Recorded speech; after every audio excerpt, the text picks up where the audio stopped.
ফের বাংলার বাইরে বাংলা বলায় আক্রান্ত বাংলাদেশি তকমা দিয়ে মার বাংলার পরিযায়ীকে।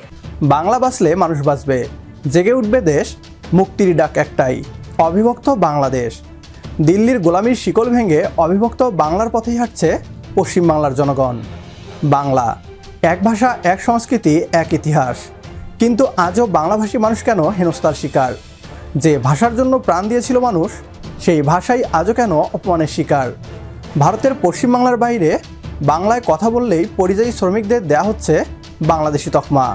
তাদের আটকানো হচ্ছে, হেনস্থা করা হচ্ছে, এমনকি অনেক সময় নিখোঁজ করে পুশব্যাক করা হচ্ছে বাংলাদেশে।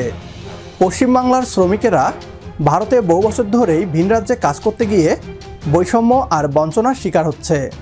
প্রশ্ন উঠছে, পশ্চিমবাংলার বাংলাভাষীরা আর কতদিন এভাবে অপমান সইবে? ভারতে পশ্চিমবাংলার বাংলাভাষী জনগণের উপর নির্যাতন নিয়ে কী বলছে পশ্চিমবাংলার মিডিয়া, আসুন তা দেখি।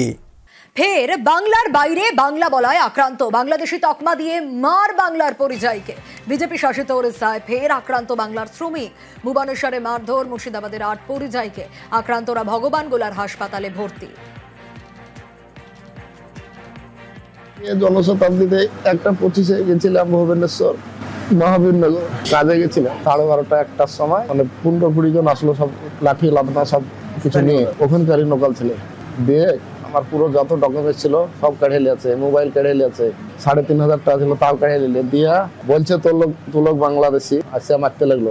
পুলিশ এলো 4টার সময়। পুলিশের সামনে বলছে যে লোক গরু চুরি করতে এসেছিল, নিয়ম লাগিয়ে দিল, মানে চেঞ্জ করে দিল কথা। পুলিশও আমাদেরকে মারলো। পুলিশে মারার পর থানা তুলে নিয়ে যায়, এমনি সাদা কাগজে আমাদেরকে সই করিয়ে বলছে যে যদি বাঁচার ইচ্ছা থাকে তো উড়িষ্যা তাড়াতাড়ি ছাড়।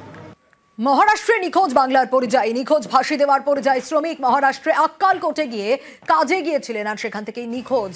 22শে অগস্ট থেকে নিখোঁজ ফাঁসি দেওয়ার পরিযায়ী। আক্কালকোট থানায় অভিযোগ, সহকর্মীদের ছেলেকে ফেরাতে প্রশাসনের কাছে আর্জি মায়ের। কাজে গেছে, কাজে থাকে, ওইখান থেকে হারে গেছে। 4 জন গেছে একসাথে, 2 জন বার হয়ে আসলো। একটা ছেলেকে পাওয়া গেল, ওই ছেলেটাকে এখন পাওয়া যায় না। আমি বলতেছি যে প্রকার হোক আমার ছেলেকে আনে দিক। সময়ের দাবি একটাই, মুক্তির পথ খুঁজতে হবে, এবং সেই পথ ভারতের ভেতরে নয়, বরং বাংলার নিজস্ব ঐতিহ্যে।